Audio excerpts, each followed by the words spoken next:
好，那接下来就是我这边来更多的说明一下我们整个期中跟结案的作业。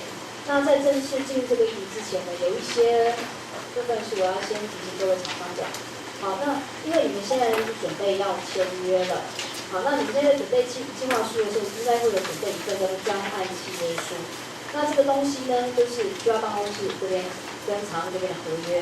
那合约虽然已经有10页这么厚了，好，但是里面因为执行计划的过程当中有很多的眉眉角角，你其实没有办法完全写进这个契约里头。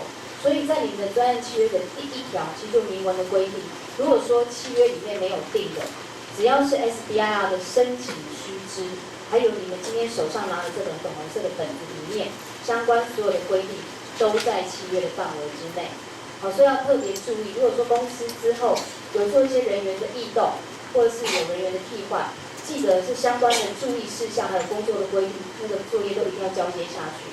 一旦如果有了一些误失啦，因为我们会担心到会影响到各位的补助款，因为有些东西如果核销不符合就要办公室的规定，有可能会被抵除，这个会影响到你后面的补助款，所以相关的规定一定要清楚。然后如果人员交接，记得要把相关的讯息往下做交接的工作。然后另外还要必须提醒的是，因为最近在审计部这边，它其实定期都会查所有补助计划的资料。好，所以这阵子就发生了一些事情，就比如说，好像这边呢，一样，你们在写计划书的时候，计划书格式里面应该有一张计划申请表，中间有一个栏位是必须要各位做承诺的动作。那承诺哪些内容呢？其中有一条就是，你们不能以相同或者是类似的技术，重复的去申请不同的政府补助的计划。好，因为政府的补助的资源有限，我们希望说能够补助给更多的厂商，所以同样的一个技术，同样的一个关键技术是不能够重复获得补助的。好，那最近就是有一些厂商被审计部查出来有这样子的行为发生。好，这样的行为发生会造成怎么样呢？因为依照契约所定，一旦被就要办公室查出有重复补助的状况，我们就追回所有的政府的补助款。好，那不单单只是这样子，好像这边你还会在政府单位这边留下不好的记录。好，所以这样是不好的行为。那另外还有一件事情就是说，有厂商可能是用不同的技术，但是同时执行了1个以上的政府的补助计划，他可能在 SBR 这边申请一个，那在工业局那边申请了另外一个补助计划，同时在 run， 那但是没有注意到人员或者是设备的部分重复编列了。比如说你一个人1年就是12个人月的工时嘛，对不对？如果在 SBR 计划这边已经吃了10个人月好了，那只剩下2个人月的工时去吃别的计划，不可能在我这边编了10，在另外那个计划编了5，或者是编了6，这样中间就会有重复的地方，这个都要特别注意。一旦被审计部这边勾稽出来，那个不仅仅只是追回的动作，真的都会留下不好的记录，所以一定要先跟各位说明一下。好，那我们就接下来说明一下整个期中跟检查的作业。好，那大家请先看一下你们左手边，这里有个流程图。好，这里的流程图在反映说，各位呢现在只要完成了签约，领了第1期的补助款之后，就正式进入了所谓的计划的管考的程序。好，那基本上所有的政府计划应该都是这样子。一签完约之后，我们就会先给你第1期的补助款。以 SBR 计划来说，我们每一期是6个月。你们现在有在做那个税负预算分配表嘛？就是预算分配表上面就是每6个月是1期。好，所以我们都是签完约之后，我就先给你前6个月的补助款，然后呢，厂商这边就开始执行你的计划。6个月时间到了之后，我们就会麻烦你交期中报告或者是结案报告，因为有的计划就是Phase 1的计划只有6个月的，那中间就不需要再交期中报告了，因为我们是每6个月交1次。如果你刚好是6个月的计划，结案的时候就直接交结案报告就好了。好，除非你是超过6个月，或者是我们应该说因为超过9个月的计划，我们下一期如果未满3个月，我们都会并往前1期。也就是如果你是6个月、7个月、8个月、9个月的计划，中间都不需要再交期中报告，时间到了之后直接交结案报告就可以了。除非是超过9个月，我们才会每6个月交报告1次。好，这样清楚吗？然后呢，什么时间点要交报告呢？也就是你每1期终了后的10日内，怎么说呢？如果说你的计划是从1月1号开始的，那6个月，也就是表示说你的第一期是到6月30号为止。那你缴报告的时间就是在隔1个月，好，就是你当期终了后的10日，下1个月的10号，就是你该缴报告的时间。好，那所以大家要稍微记住一下，你每一次要交报告的时间。那基本上计划办公室这边我们有一套系统，我们都会在前1个月的时候发 email 给计划主持人跟联络人，提醒你们说该要开始写报告。好，因为写报告也是需要一点时间，所以我们通常都会在30天或40天之前。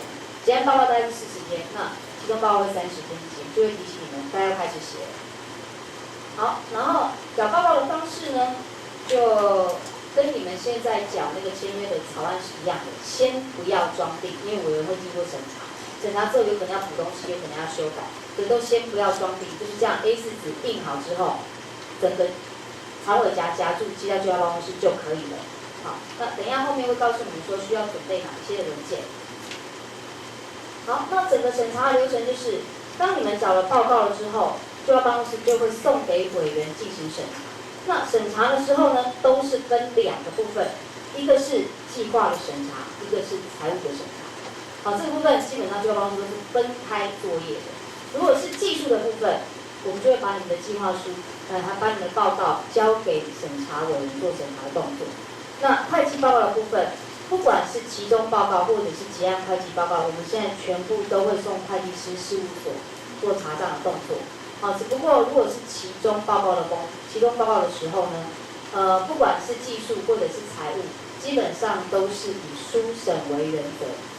好，技术的部分我们也是请委员先以书审为原则，除非整个计划的进度老师觉得说有严重的落后，也许我们就需要到你们公司去关心一下这个计划的进度。那不然的话，如果计划顺的，查到点该达到都达到了，老师就会以书审为原则 pass 过去，等到结案的时候，我们再去你们公司看。好，那但是财务的部分呢？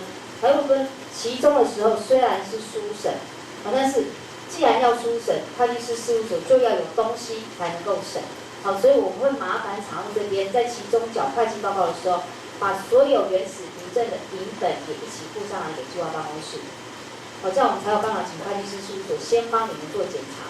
为什么可能常会觉得说，为什么每一期交报告你们都要送会计师事务所查账，这么麻烦，这么严格？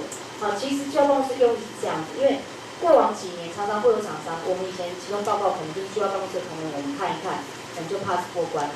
那但是这样的状况有一些风险，就是厂商可能在执行的过程当中，有一些如果不符合计划办公室规定的，但是计划办公室不是会计背景的专业的人员，我们可能没有及时帮你们做发现的动作。那但是等到了结案的时候才发现的时候，有一些单据其实来不及做补救跟更正的动作，就会影响到你的补助款。好，因为有一些单据只要不符计划办公室的规定，等一下我们会有会计的部分，会计师会做说明，你们会看到很多会计的查核准则。我哪个会计科目需要看哪一些单据，那些单据的标准还有规定在哪里？只要不符计划办公室规定，可能就那会计师都会做不足的动作。好，一旦到了结案，可能这些作业就会来不及。所以我们现在的方法才会是，期中的时候我们一样送会计师事务所看，但是他就是书面帮你检查。那一旦有一些缺的，或者是需要补的、要修改的，那需要注意的，他在期中的时候就会先跟你们说。好，那你们知道了之后，至少有一些如果需要变更或者需要补救的，后面还有一段时间可以来做补救的动作。好，主要的用意是这样子，而不是说故意要刁难厂商。好，那如果到了结案的时候呢？结案的时候一样，我们都是分2个部分来审查。那技术的部分，如果是 Phase 1的计划，因为只有6个月，而且是所谓的先期研究或者先期评估，可能没有实际具体的研发成果。好，所以 Phase 1的计划的话，基本上技术的部分，不建议老师去做现场访视。好，一样请老师以书审为原则，那就是看老师的才是。如果老师认为说这个计划他需要到现场去确认，我们才会安排。不然 Phase 1通常以书审为原则。好，那但是如果你是 Phase 2或者是 Phase 2 Plus 的计划，或者是联盟计划，像这样比较大的案子，或者是一定会有具体研发成果的，到了结案的时候，我们一定会安排结案的现场访视，也就是我们会会同委员到你公司去确定一下你这个计划执行的结果跟你计划书里面写的有没有吻合。好了，但是大家都放心，我们不会说，今天通知你，明天就要去。通常来说，我们都是前1个礼拜或是2个礼拜，跟你们约好了你们方便的时间，让你们有充分的时间准备好所有资料之后，我们才会过去你们的公司做查访的动作。好，所以这个部分都请放心。那会计的部分呢，一样，会计师事务所到了结案的时候，就会实际去你们公司看这个计划所有的原始凭证的正本。好，他在其中的时候可能看的都是影本，那其中的时候也有可能有些资料厂商一时之间补不出来的，会计师也会说 OK 没关系，我们现在先 pass 过去，我们到了结案的时候，我到你公司的时候我再来看。好，所以他结案的时候一定会到各位的公司去，然后从头到尾全部再检查一遍。好，那在这边的话，等一下我也会讲，就是审计部现在有一个新的规定，是今年开始，就是他要求所有的政府的补助计划。这些政府的补助款出去之后，审计部要知道说厂商把这些钱花在哪里。所以呢，我们除了查账之外，所有的原始凭证的影本，审计部的要求是我们都要留成一份在计划办公室。那将来如果有必要的时候，审计部可能会做抽查的动作。所以要麻烦各位，到时候会计师去查账的时候，可能会 copy 一份回来做留存的动作。所以要先跟各位讲一下。好，那进行完所有的审查之后，那如果有相关需要补充的，就会做限期的改善。那重新交了之后，再重新做审查的动作。审查通过了，我们就会发函，请你办理请款的动作，然后资料给你，你就可以存进专户。基本上跟 SDR 计划的来往都是这样子。当你要交报告的时候，你都会先给计划办公室一个报告缴交函，好，都是函来函往。好，所以这些函稿都会在 SBL 的网站上，大家只要去下载下来就可以填写，不用自己去思考说我要怎么写里面的内容，好，只要填空就可以了。好，那基本上都是交了报告的时候给我一个函，告诉计划办公室说我要交报告，报告是在哪里。好，所以函会交报告过来。那报告审查完之后呢，计划办公室就会回你一个函，告诉你这个报告审查的结果如何，并且通知你可以请你下一期的补助款。这个时候你又会再来一个函。告诉计划办公室说，那我要请款，并且随函减负，我要请款的领据。那计划办公室收到之后，我办理完之后，我也会再回一个函，告诉你说，你相关的作业已经完善，并且把支票随函付到你的公司去。好，所以这是函来函往，大家请务必要记住，因为有些常常会把函忘记了。好，那但是反正相关的所有的文件资料，网站上都有非常详细的资料可以download下来写。好，那我们继续往下看。那缴交报告的时候需要准备哪些东西呢？大家请看一下应备文件这里。好，基本上就是刚刚讲的，需要给我一个函，然后再过来就是报告143份，刚刚看的，我们只要用 A4 纸印出来就好了，那完全不需要胶装，夹起来就好了。143份。那另外呢，给我一个专户存折封面跟内页的影本，还有原始凭证的影本。为什么我们会要你的专户存折的影本呢？因为各位你们现在在签约的时候，会请你们去开一个乙存的账户嘛，对不对？那如果是会计应该都知道，乙存的账户我们把补助款存进去之后，它其实是会产生利息的。好，那但是政府的补助，我补助给你200万，就是200万这么多。当你存进去那个乙存专户，所有产生的利息，到了结案的时候都必须要结算之后还给国库。好，所以这个时候我们就会需要看你的专户存折。那另外一方面就是，刚刚有先讲，我们签完约之后，其实都是一口气就先给你前6个月的补助款，对不对？我是不是就先给你一大笔是前6个月的补助款？常常要特别的注意，这6个月的补助款进到你的专户之后，千万不要一口气就把它全部领出来，想说口袋那个钱进口袋了，全部拿出来，然后就拿到公司去用，千万不要做这件事。好，计划办公室这边都是实报实销，你有用多少钱才可以去专户领多少钱出来用。好，所以会计的人员的责任就是，你看你是要每个月，或者是每2个月、每3个月，这时间都没有关系，你们自己定。好，当你执行了一段时间之后，可能有些人事费、材料费的支出，稍微计算一下，可以用 SDR 我们有个会计报告的 Excel 档。可以利用那个 Excel 档去计算说，这一段时间实际上因为 SBR 执行花了多少钱，总共花了多少钱，然后呢，那个表格就会按照比例帮你分配，属于补助款的部分是多少的金额，那你就只能够去专户提领这个金额出来，进公司去做冲销的动作。好，都是用多少再去专户领多少。好，因为等一下会计师在说明的时候，他也会讲这个部分呢。会计师最后在查账的时候，他就会看你的专户存折，他会看你有没有溢领，也就是有没有多领。如果有多领的话，按照我们契约的规定，是会用台湾银行当年度放款利率的2倍下去做罚的动作。好，所以大家要特别注意哦，千万不要多领，或者是甚至于有一场就是这样子，反正为了确保我没有溢领的状况，有一场也会我的补助款完全不动，我就是计划开始执行到最后，会计师查完账了，我再把所有专户里面的补助款全部领出来，其实也可以，都可以，好吗？好，就是一定要确保说你用多少领多少，不要多领就好了。好，那反正中间如果有任何过程的话，也可以打电话询问一下你的承办。好，这些东西准备好了之后，就直接寄送到计划办公室。那这边的说明事项里面有几个重点，我必须要跟各位说明的。我们的报告内容都是包含了工作执行的情形的报告，还有会计报告，也就是你要说明你技术的部分的进度，也要说明你经费动用的进度。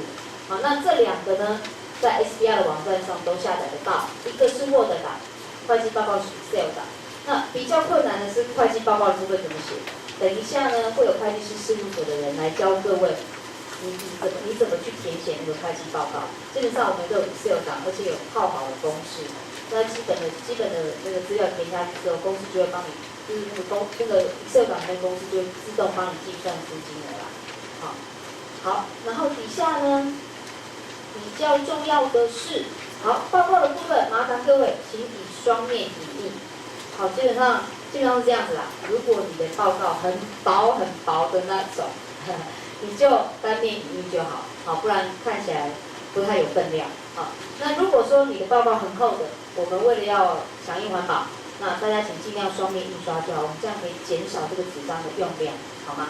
好，那但是当然还是麻烦各位厂商在写报告的时候，还是尽量要详尽一点。因为有些厂商报告你一期可能领了政府100多万的补助款，那但是呢报告只有薄薄的2-3页，好，那这样的东西呢送到审查委员那里去，基本上也是会被推荐的啦。老师也会觉得说，就这么几页的资料，如何能够展现出你这6个月实际上做了哪些事，然后结果怎么样，跟你的查核点有没有吻合？好，所以务必还是要依据你的查核点，一点一点说明清楚整个执行的过程还有结果，好吗？好，然后底下呢，6跟7是最重要，可能要请各位画一下星号。好，因为这个也是会影响到你的补助款的部分。好，我们先说钱的部分，经费的部分。经费的部分呢，如果在缴交期中报告的时候，我们发现你的动支率没有达到75%，这个怎么算呢？刚刚有讲，我们一签约之后就会请领前6个月的补助款。那这个时候你交了第1期的会计报告，我看的就是你这6个月补助款的动支率。如果说你的动支率没有到达70%，表示说你的口袋里面还有足够的补助款，可以让你执行1个月甚至于2个月的计划。这个时候计划办公室就会先不拨下一期补助款，我会1个月或是2个月之后，请你们再交一次会计报告，等到这个动支率到75%，我才会拨下一期补助款。好，所以会计的人员也要稍微掌控一下你经费的动支的状况，好，务必要稍微掌控一下。那这个是其中的时候只是会影响到你拨款的时间。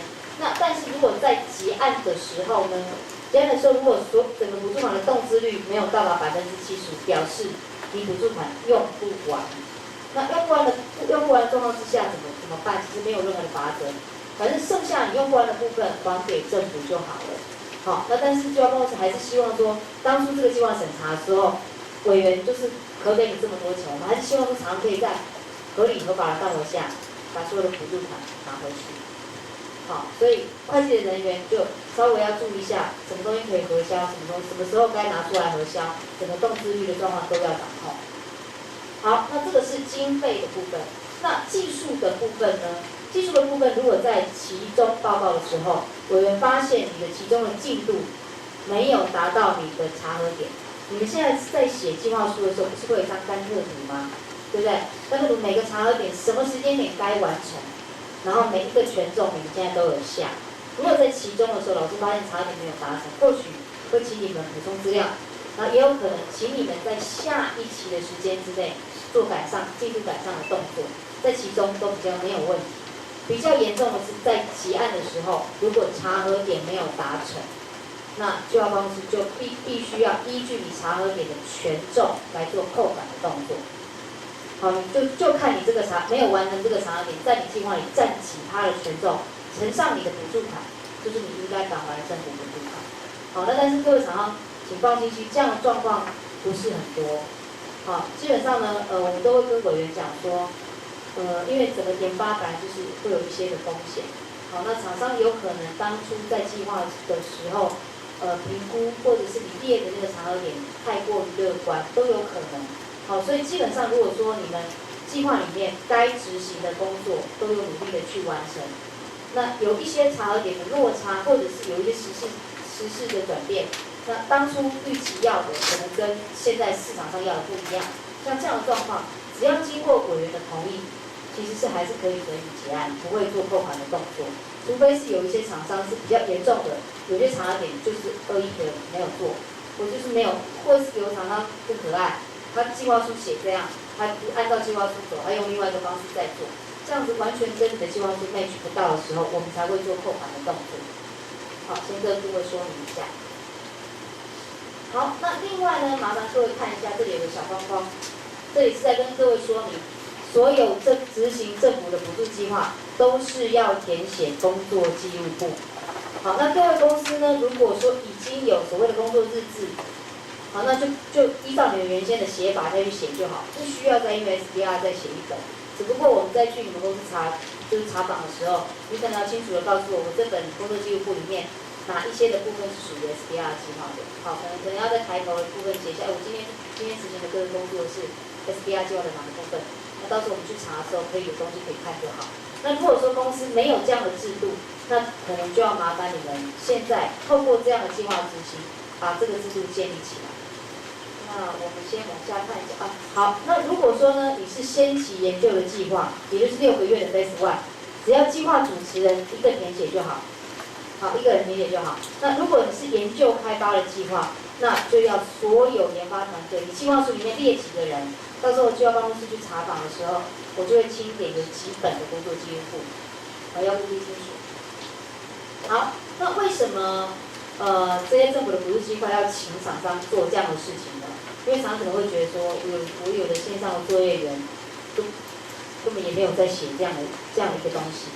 那但是其实我们用意是希望就是上面写的，它会是一个经验的累积跟传承，因为你有可能会做人员的异动或者是流动，有人可能会离开，那下一个人来替补的时候，他可能不是很知道说我的前一个人他到底在做什么，他做到了什么程度，他前面做了哪些事，我应该怎么接手。那如果说这个时候有这样的一本工作日志，接手的这个同仁就会比较清楚说我下一步应该做些什么事情。好，那另外它也会是很好的智慧财产权的诉讼佐证，因为呢，你现在有的公司可能会申请专利，或是别的公司申请专利，当你在做一件事情的时候，别人有可能会来告你，或者你去告别人。那这个时候，你的工作记录簿会是一个很好的佐证的资料，因为它可以佐证是哪一间公司先开始有这样的一个创新的构想，还有开始做这样创新的研发。好，所以我们才会希望说，常常可以透过这些政府计划的补助过程当中，把这些研发的制度越来越健全。那研究记录簿呢，在 SPL 的网站上，其实我们也有格式让各位做下载。好，那但是如果说你们公司本来就有的话，那这个公司是他们自己的，好，你们就用自己公司里面的工作日志就好。那但是有没有这2本都是工作日志？好，你们看到一个重点，他们必须都要交装，因为我们现在常去查访，常拿出来是一叠零星的，好，或从电脑就直接印出来的。好，那没关系，如果从电脑印出来没关系，但至少请要帮我们交装一下，这个东西必须要交装成册，而且是每个研发的成员一个人要1本。OK， 好，那我记得好像有一些学校的那个育成中心，也有现成的可以买，就是现成的这种研究记录簿可以买。那这个是工研院的啦，他们讲的是这样。好，那通常就是在封面的时候会交代说，这是谁的工作记录簿，那是因为执行什么样的计划。那里面呢，基本上交装之后，它都是编好的页码连页下去的。因为为什么要交装？因为它不可以撕毁跟涂改。好，不可以撕毁跟涂改。那所以你在撰写的时候，也不能够用铅笔下去写，你要用不可涂改的那个工具下去写，就是圆珠笔。那如果有写错的地方，也不能用笔把它画掉，你必须要用手画掉之后写正确的在下面，然后签名或盖章。那如果说像现在有很多公司可能都是资讯软体啊，你大概都用电脑去跑一些数据，或者是跑一些测试的资料，出来可能是图表或是报表，这个也没有关系，我们就稍微缩小一点点，剪下来之后贴上去，记得骑缝章签一下名，这样也是可以的，好不好？好，那就是这件事情记得一定要做。然后定期呢，请上级的主管做见证的动作。那这个东西到结案现场访视的时候，就办公室一定会清点，好，所以务必要记得。好，然后呢，你们可能会问说，这么厚一本，我要写些什么东西啊？哈，那基本上研发的同仁呢，他也不一定要每天写，因为他可能不是每一天都有做 SDR 计划的工作，他只要有工作的那一天，记录他当天的工作内容就可以。有可能是做实验，他下了什么参数，得出什么结果，中间过程发现什么样异常的状态，那有什么样的心得，这些都可以写。那也或者说，我们今天有一些会议的讨论，会议的记录，个人可以记录个人的会议记录，或者是有参考的一些专利文献，有一些什么样的心得，都可以写进来。好，不限写什么内容都可以写。OK。好，再过来，报告经过审查完之后，刚刚有讲，我们就会请领下一期补助款的动作。那这个时候，好像这边应该准备哪些文件呢？一样，我们看一下应备文件这里，一样哦，你们会给我们一个请领补助款的函，然后呢，你会给我一张领据，领据就跟现在你们要签约的时候，请领第一期补助款领据其实是一模一样的。好，但是金额稍微注意一下。那金额怎么写呢？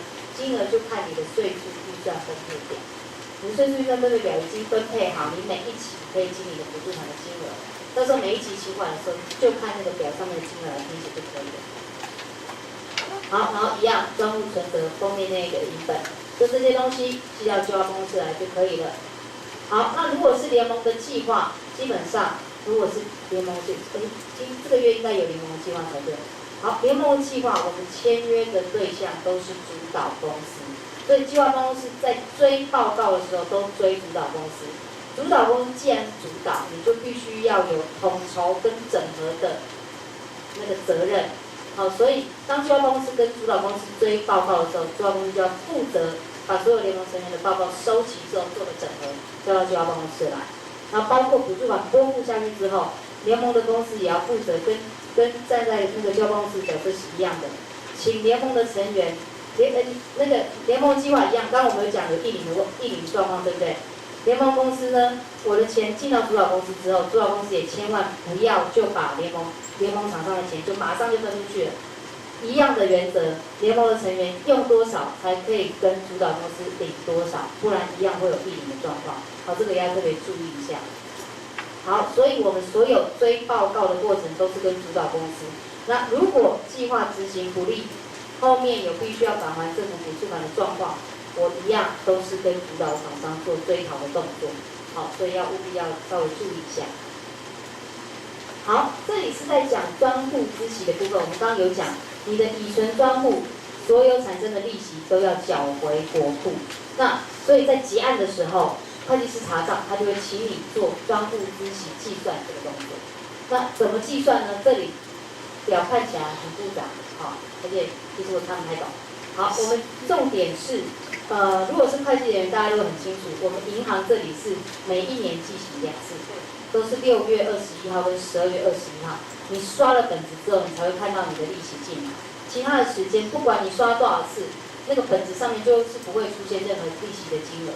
那但是如果你的计划刚好就结案在，比如说是5月底，或者是8月底好了，刚好不在这个时间点，那你怎么刷本子，就是没有那个利息的金额出来。那通常会计师事务所就会请你们回银行去请银行的行员帮你们算，或者是有的银行会有所谓的查询单，但是不是每个银行都有，而且有的银行可能不帮你算，他就会告诉你说我们没有在中间的过程计算的这个状况。好，那这个时候呢，我们通常就会建议厂商，你的专户可以直接结清销户。好，会计师事务所也会建议你哦，结案的时候才可以哦，结案的时候他就建议你，那你专户就直接结清销户，你只要一销户，银行自然就把利息所有就算给你。好，那常常可能会觉得说，那怎么办？我后面还有尾款啊，我尾款怎么办？如果说你现在就把那个专户结清销户了，到时候尾款的部分就要公司就会直接开你公司的户名。好，那它的原则是这样子，因为你在交结案报告的时候，理论上你整个计划的经费都要已经用完了。好，包括尾款的部分，公司应该都已经先垫了，你先垫了，都已经把整个计划执行完了。那就要公司做审查完了之后，才会把尾款的部分公司先垫的还给你们。好，所以我现在只要查完账，专户里面所产生的利息都算清楚了之后，这笔尾款我只是要补给你，就是因为你们已经先垫了，我们要还给你们的，所以不一定要入你们的专户。好，所以就要这个会计师事务所才会都会建议你们，如果是这样的状况，也不用去银行再算了啦，就直接结清销户就好。那到时候尾款的部分，我们就直接开公司的户名，你们就可以加进去公司任何一个户口，这样可能还比较方便一点。好，先跟各位说明一下。好，那请领尾款的时候呢，需要准备哪一些资料？请领尾款的时候比较复杂一点，所以需要的文件比较多。第一个一样会给我们一个请领的函。那在讲这个之前呢，我们先看一下说明事项这里。这里有一个所谓的尾款净额的计算。各位现在在做税收预算分配表，应该都有发现，如果你是 Phase 1的计划，都要保留补助款的50%在尾款。顺利结案之后，才可以拿那剩下的一半。那如果你是 Phase 2的计划，都要保留15%在尾款，一样审查完之后才可以拿剩下15%的补助款。那这里呢，就在告诉你，你那个尾款实际上在结案的时候可以领多少，是怎么计算的？它是用你预算分配表里面编列的尾款的金额，去扣掉你没有动支必须要缴回来的经费，就是你尾款的金额。好，没有动支需缴回来的经费，就是包括我们刚刚讲的所有状况，有可能是会计凭证不符合计划办公室的规定，可能会被扣掉；也有可能是技术的部分查点没有达到，被委员做扣款的动作。这些扣款，它都会先从尾款这里来扣，得出这个尾款的净额。这个时候，尾款的净额有可能是正值，有可能是负值。好，如果是正的时候，表示你不符规定被扣掉的，在尾款都还够扣，你还有尾款可以领。如果尾款不够领、不够扣了，它就会是负值，也就是表示你不但没有尾款可以领，还必须要从你的户头再返还一些政府的补助款到国库来。好，这样有清楚吗？所以一个是还有钱可以领，另外一个是没有钱可以领，还要还我们补助款。好，那这两个状况呢，就会有不一样的两个函。当你还有钱可以领的时候，你就会给我利息缴付记请领尾款函。好，那但是如果你没有钱可以领，你还要返还补助款的，你就会给我利息记补助款的结余数缴付函。要特别注意一下，这两个函不太一样。常常在下载的时候要稍微注意看一下。不过通常还是请款的比较多啦，那个还钱的算是少数啦。好，那如果说是要请你补助款的话，一样会给我正式的结案报告1式2份。所谓正式的结案报告，就是像你们现在一样，草案看完之后，委员也看完了，那我们就会请你做交装的动作。那你们现在签约的计划书是绿色的，结案报告都是紫色的。好，我们就是这两个颜色。当计划办公室拿出资料夹的时候，我一翻开，我就知道绿色是计划书，紫色是结案报告。一样的原则，深紫、浅紫都无所谓，只要紫色就好。那一样是非油性的封底，因为我们会盖上正本、副本的章，那如果是油油的那一种，你刚盖下去，手一抹，它可能就不见了。好，所以尽量是这种不要磨起来滑滑的那种纸就可以了。好，那结案报告的部分不需要像计划书这么复杂，还要双面来搬，它就是单面。那顺着把所有相关资料顺着摆过去就可以了。那到时候里面资料摆放的顺序，还有需要摆一些什么文件呢？你们在结案的时候，承办同仁都会再告诉你。好，基本上应该都跟你们的结案报告是一样的。好，再过来一样要请款就会给我领据，好，跟你们现在签约的时候那个领据都是长一模一样的版本。然后给我汇款凭证，这汇款凭证是什么东西呢？就是刚刚我们算出来的那个专户存折的利息，利息我们都会请你先汇进去国库之后，我才会把尾款给你的。所以你都会告诉我你是汇款或者是转账，它基本上都会有一个凭证的文件，这个东西的影本记得要附上来。好，然后再给我税收预算分配表、计划经费汇总表、专户存折的影本，这些东西寄到就要办公室来就可以了。基本上我们所有执行的过程当中，只要资料准备好，寄到就要办公室就好了。你们人都不需要跑这一趟。好，资料准备好寄给我们，我们这里就可以处理的。好，那如果是缴回经费的，一样给我函之后报告，再过来一样，它就不会有领据。你发现它就不会有领据，它没有办法领钱，它主要就是要还补助款。那这个时候呢，你就会给我你的补助款，还有你的利息。这个时候这两个金额可以加起来，同时汇进去国库。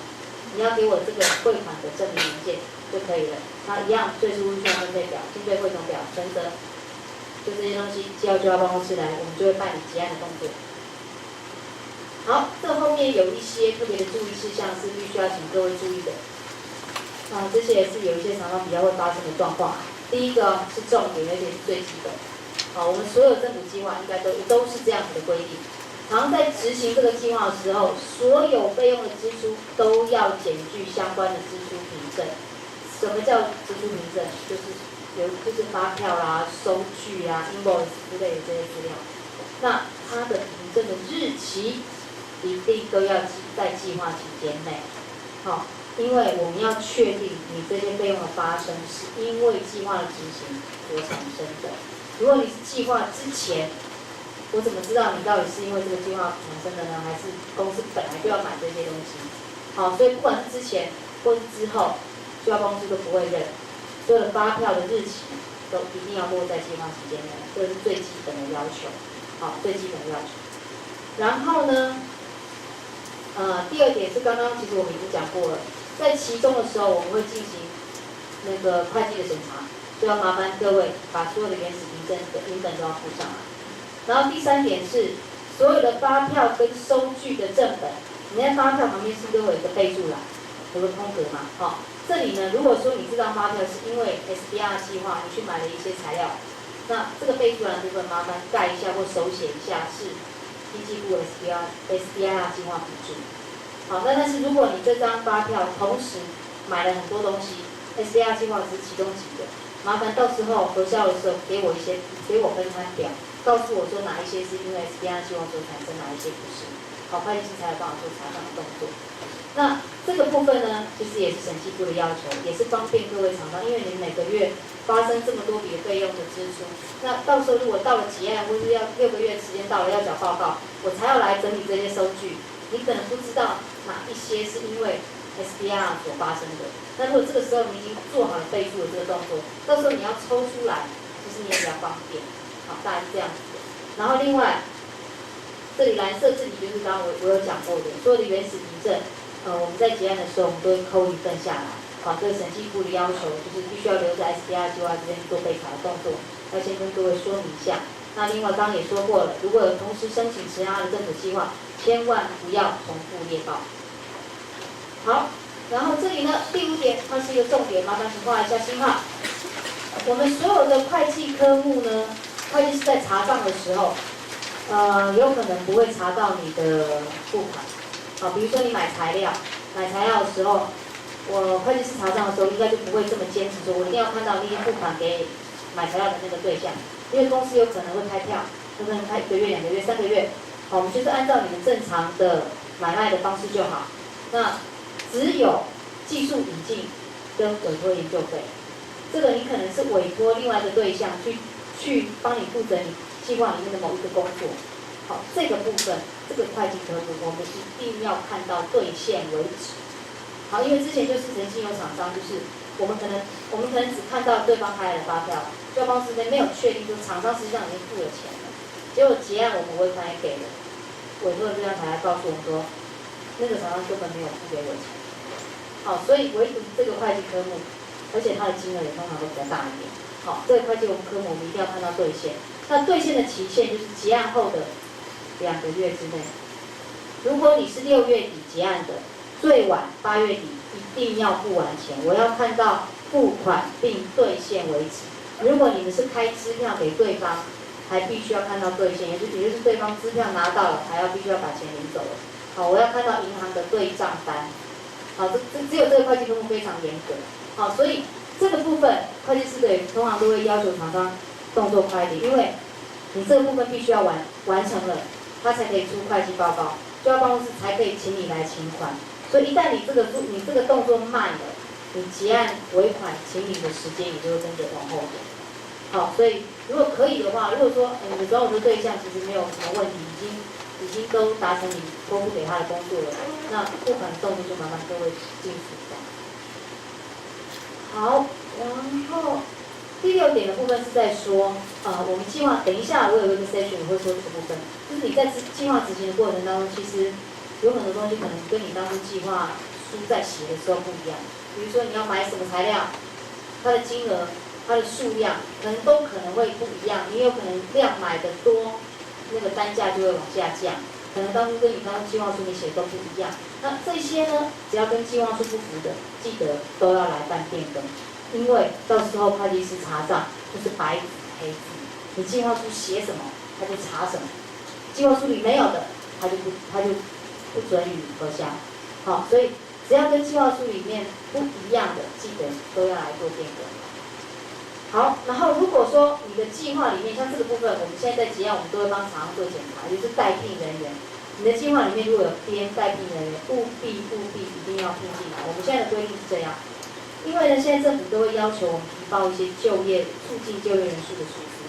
好，如果厂商你们自己在计划书里面就 promise 说，我这个计划我会聘进来1个到2个新进的同仁，我就会认为这个是你这个计划促进就业人数的一个指标。好，那所以如果说你的代聘人员到时候实际上没有聘进来，那不能够用公司其他原有的人员去做替补的工作。好，因为我刚刚就讲，它是一个促进就业能力的指标哦，哈，所以我必须要它就是一个新聘的人员，它不能用公司原有的人去替换。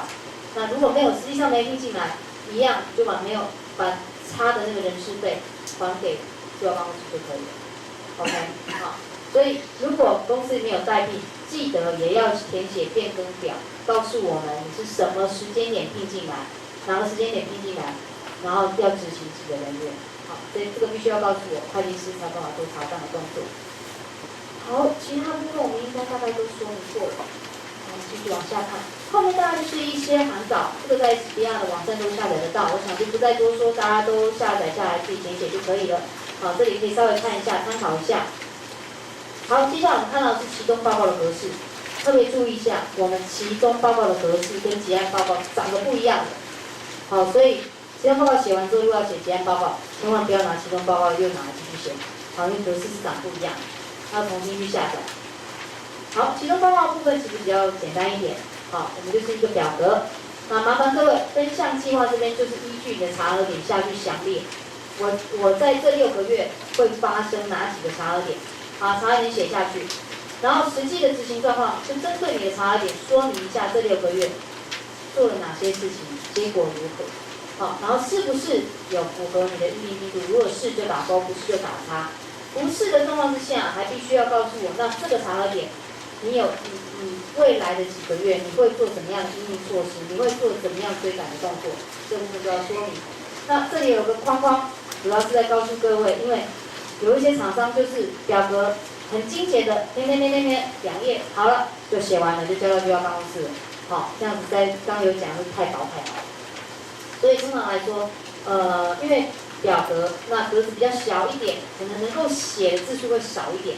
那所以我们会建议厂商，你在表格的地方，你大概就可以简略的叙述每个查核点的状况就好。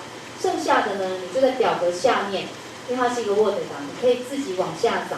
你可以在表格下面开始用文字叙述的方式，详细的说明你这6个月实际上工作的状况如何，有没有遇到什么样的困难，那做了什么样的研究，结果怎么样，或者收集了什么样的资料之后，做了什么样的分析，下了什么判断，所以我决定下一步怎么走，这些都全部要说明得很清楚，好吗？好，就是千万记得不要表格精简的填一填就交了。好，这样子的状况之下，就要帮公司检查，第一关就会先退给你，请你们重写，好吗？好，那底下呢，如果有变更的时候，就是随着报告一起附上来，那有些相关的检讨跟建议。那如果说你的报告里面有一些图表啦、照片啦，有些分析的数据啊，或者是测试的报告，都放在后面当附件就可以了。然后最后再把会计报告放上来，就是完整的启动报告。好，然后我们看一下结案报告。它有讲我们结案报告格式不一样。好，结案报告长这个样子。会先请你们填写结案的摘要报告。那这里像工作目标啦、工作项目，其实你们都可以从你的计划书摘录过来。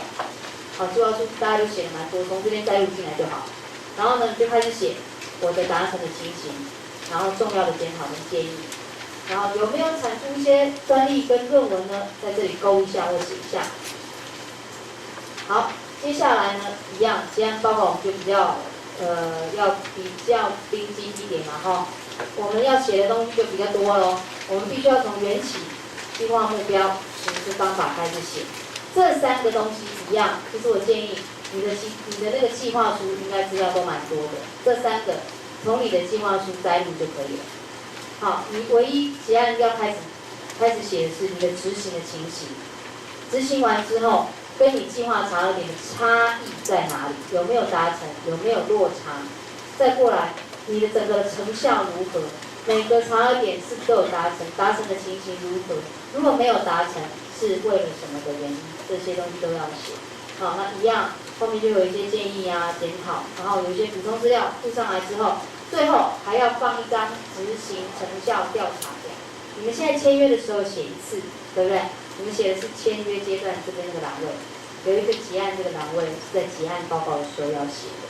那一样都上系统去填写就好。那我们系统都会自动帮你们带你们签约时候的数字，那你只要自己填结案的时候数字就好。填进去之后一样存档印出就可以了。好，这个是期中作业的部分。好，我们看下一个。不好意思啊，我的部分比较多一点，我尽量讲快一点。好，我们接下来看一下变更。刚刚有讲，只要跟计划的内容不一样，都要办理变更。变更项目有这么多。好，那大家可以看一下，其实重点就是我们分一般变更跟重大变更。大家到时候你们如果有变更的需要的时候，就看一下你是属于哪一个。那怎么分界？重要就是在你们纸本资料对第四变更。然后我现在4之3。好，如果是一般变更，也就是不会影响到你的经费的，都是一般变更。你们现在拿到核定好。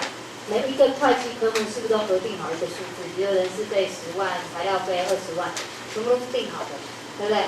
那只要这几个总经费不变的状况下，比如说人事费，我核给你10万块，10万块的状况之下，你有人员的离开，有人员的地址，或是有的人的参与人员数调高，有的人调低，这些都属于一般变更。那你只需要写好变更表之后。随着报告一起到计划办公室来审查就可以了，这个比较简单，好，不会动到经费的，只是细项的调整的，那个变更表写好，随着报告来就好。那如果是会动到经费的，也就是说我们现在有好几个会计科目，其实所有的会计科目之间都可以互相流用。好，你计划执行过程当中，如果你发现，比如说有些人离开了，但是我一时之间又并不进来，但是人事费有一大部分是没有办法核销，这个时候你就可以考虑看看，你要从别的会计科目把钱挪过来，比如说材料或者是设备使用，每个会计科目之间都可以互相留用，但是只要这样子的留用都属于重大变更，就必须要来函做申请，经过委员审查之后，我们会回函给你们，告诉你们老师是同意还是不同意。好，所以大家可以看一下这些重要的项目。那除了这些之外，如果你的转委托的对象变更，它也属于重大变更；计划主持人的变更也是重大变更。如果你的查核点要做变更，也是重大变更。大家有没有看到，这个是不属于钱的部分。如果你的查核点当初定得太高了，当初定得太乐观，实际上执行过程当中发现实在是太遥远，达不到。计划执行的过程当中，记得它也可以变更的。好，就来函说明理由，是当初是做什么样的考量，现在是因为什么样的原因，好，那要做什么样的变更，其实这些都可以变更。所以只要跟计划书内容不一样的，基本都可以做变更，只要委员审查同意就 OK。好，那但是千万不要傻傻想说，没关系，我到结案再说。那因为结案的时候，我们就是白纸黑字了。老师在看技术的部分也是一样，你计划书里面查核点自己怎么下，我就看什么。好，比如我要有100家公司的合作意愿书，好，我就是要看这100份合约书，一个都不能少。好，所以只要有需要变更的，就记得要来变更。那如果说不知道自己要怎么办的话，打个电话问一下你的承办同仁，那我们都会很乐意协助你。好，然后我们继续往下看。还有一页，今天很多人。好，我们先看4之5。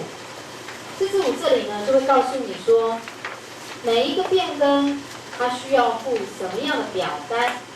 好，所以到时候呢，你们就可以根据你们的变更去准备相关的表单。这些表单呢，在 SBR 的网站上也都下载得到。就下载下来填写就好了。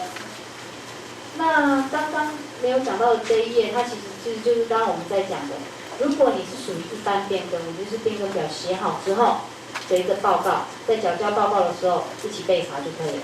如果是重大变更，就必须要来函做申请，但是它有期限。它呢，就是要在你变更发生的30天之内，你就要提出变更申请。如果你忘了，或者是说，那个事情早就已经发生有一点时间了，最晚也要在你计划期间届满之前30天，也就是你计划结束前的1个月，要让计划办公室收到你的变更函。只要这个时间超过了，计划办公室就不受理重大变更。好，这样清楚吗？一定要特别注意，这个是一个重点。好，这里其实是在讲，有些公司会因为合并或消灭，变更它公司的名称，这个其实都蛮常见的。有些公司它可能会被合并了，或者是说它本来是什么什么公司，要变成什么什么股份有限公司，这个时候跟计划公司签约的那个乙方的名字变了，好，我们就必须要做变更的动作。好，包括你公司有登记地啦、电话啦这些变更的话，记得都要来通知计划办公室。好，因为我们相关联络或是文件在寄送的时候，我们都是以登记地址为主。包括你们拿的政府补助款，今年拿的政府补助款，我们明年度是会寄扣缴凭单给你们的。那我们寄的地址也是寄登记地，所以如果你们改的登记地没有告诉我们，我们就会寄到旧的地方，你们就会收不到。好，所以如果说有电话啦、地址啊变更，记得都要来跟计划公司说明。好，那后面也是一些相关的变更的函文，这个都在网站上下载得到，大家看一下就好了。好，然后接下来说明一下我们变更表的填写的原则，它都是一样的，它都是请你写原来的原。原来原这边呢，你就是把计划书里面原先的资料原封不动写进来就对了。好，然后再告诉我你变更之后想要变更成什么样子。那像这张表它是做预算的变更，预算变更有个重点，当初我核给你的计划，比如说你这个计划我核给你100万，自筹200万，总经费300万，这3个数字，你每个会计科目不管你怎么挪用，这3个数字就是不能动。补助款就是100，自筹就是200，合计就是300，这样了解我的意思吗？好，不管你上面怎么动，下面总数一定要对。也就是说，你的申请项这边会有正会有负，到了这里一定是0，0，0。好，这个是预算变更表的重点。那其他变更表填写都是一样的，都必须要告诉我原来计划书是什么，然后新就是你现在预计要变更的内容是什么。每个会计科目基本上都是这样子的填写方法。好，那表格的部分，我想就大家参考一下就可以了。那另外，